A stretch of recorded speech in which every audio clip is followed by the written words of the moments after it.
हाय, आपके साथ मैं हूँ Surabhi Sharma. India TV YouTube channel subscribe करिए, बेल आइकन दबाएं।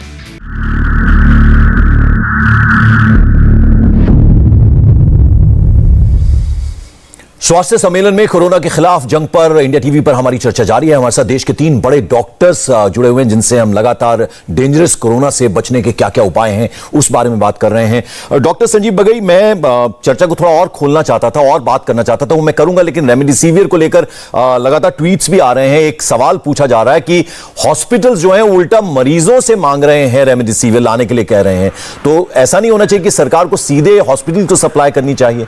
तो ये दिक्कत आ रही है, वो क्या करें? ये एक्चुअली ये डायरेक्टिव ऑलरेडी है, क्योंकि ये एसेंशियल ड्रग्स में आता है। इसका होर्डिंग, स्टॉकिंग, ब्लैक मार्केटिंग और reselling is not allowed, it is illegal. So मेरी ये रिक्वेस्ट है सारे मेडिकल फैसिलिटीज को कि आई नो कि अभी फिलहाल शॉर्टेज चल रही है because it is a artificial created shortage plus not appropriately used medication.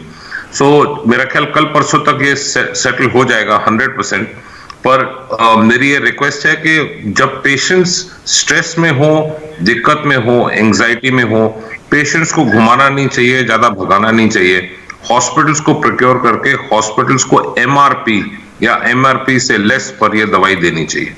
चलिए सर, मैं ऑक्सीजन पे आ जाता हूं, ऑक्सीजन सिलेंडर्स की मैं बात करता हूं। एक साल जो कुछ हमने देखा है पिछले एक साल में, कहीं ना कहीं वो इंफ्रास्ट्रक्चर, वो तमाम चीजों का बंदोबस्त होना चाहिए था, वहां कैसे कमी रहेगी सर? ऑक्सीजन सिलेंडर्स की जो कमी है उससे पूरा देश जूझ रहा है। तमाम प्रदेशों से इस तरह की खबरें आ रही हैं कि ऑक्सीजन की कमी है। ये मेरे लिए? जी जी, doctor Sanjeev Baghel. This again I can safely say कि पिछले एक हफ्ते में कम से कम 1000 फोन से ज्यादा होंगे कि हमने ऑक्सीजन सिलेंडर घर में रखा है, ऑक्सीजन कॉन्सेंट्रेटर घर में रखा है। पूरे व्हाट्सएप मैसेजेस, ग्रुप मैसेजेस में ये सर्कुलेट हो रहा है, ये आदमी आपको फलाना जगह से ये ऑक्सीजन दे देगा। ये सब गलत है। ऑक्सीजन रखने की घर में कोई जरूरत नहीं है अनलेस एंड अनटिल आपका ऑनगोइंग कोई क्रॉनिक डिसऑर्डर हो, जैसे अनस्टेबल एस्थमा हो, सीओपीडी पेशेंट हो या oxygen dependent restrictive lung disease हो। खाली इस फियर में कि अगर मेरे को कोविड हो मैं घर में ये दे ले लूं, या अगर मेरे को कोविड हो, मेरा सैचुरेशन गिरे, मैं इमीडिएटली ऑक्सीजन लूं, टोटली सरासर गलत है। ऑक्सीजन 2 प्रकार से हॉस्पिटल में सप्लाई होता है। एक तो सेंट्रल ऑक्सीजन होता है जिसमें गैस की पाइपलाइन जो लगी होती है हॉस्पिटल्स में, हर बेड में जो ऑक्सीजन बेड हो, आईसीयूज में ये सप्लाई किया जाता है और ये प्रेशर कंट्रोल्ड होता है जी। दूसरा है इमरजेंसी के लिए, जैसे व्हील चेयर्स के साथ या स्ट्रेचर्स के साथ ऑक्सीजन सिलेंडर्स होते हैं, वो भी ऑफिशियली सप्लाई किए जाते हैं। हर एक चीज ये मॉनिटर्ड होती है।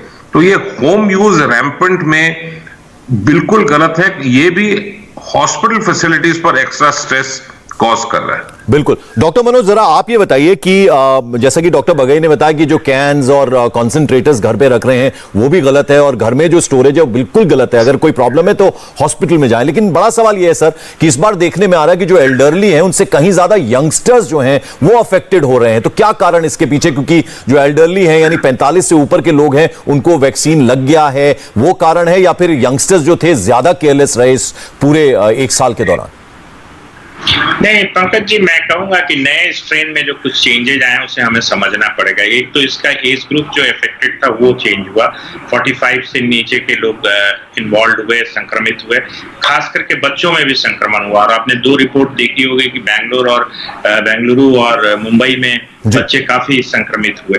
तो मेरा ये कहना है कि इस बार जो स्ट्रेन है, हम अभी ये मान नहीं रहे हैं कि ये नया स्ट्रेन कोविड इनएप्रोप्रिएट बिहेवियर की वजह से हुआ है या फिर नए स्ट्रेन की वजह से हुआ, बट डेफिनेटली 60% सैंपल्स में पाए गए महाराष्ट्र में जिनका जीनोम सर्वेलेंस हुआ है उसमें पाया गया कि डबल म्यूटेंट स्ट्रेन जिसको आप E484Q या L452R बोलते हैं या B1617 जिसका नाम दिया गया है, ऐसे स्ट्रेन 61% टेस्टेड सैंपल में, पॉजिटिव सैंपल में पाए गए।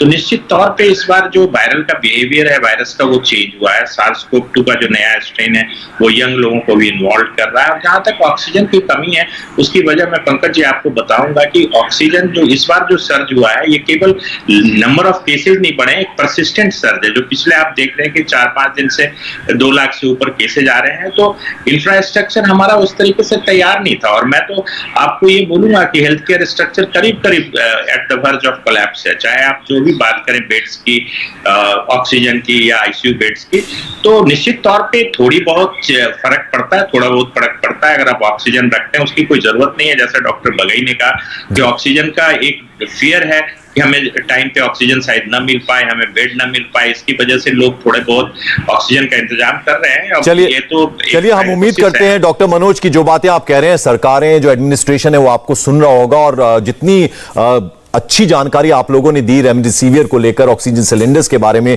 और किस तरह से कोरोना से बचा जा सकता है, कितना वो इफेक्ट कर रहा है। बहुत बहुत शुक्रिया डॉक्टर संजीव बगई आपका, डॉक्टर मनोज कुमार और डॉक्टर पासे, आप सब इंडिया टीवी पर आए, आप सभी का बहुत बहुत शुक्रिया।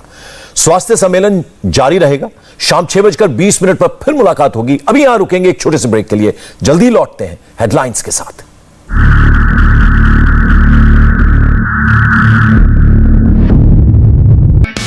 हाय, आई एम सुरभि शर्मा। खबरों से अपडेट रहने के लिए India TV YouTube channel subscribe करिए, साथ में बेल आइकन जरूर दबाएं। जुड़े रहें इंडिया टीवी के साथ।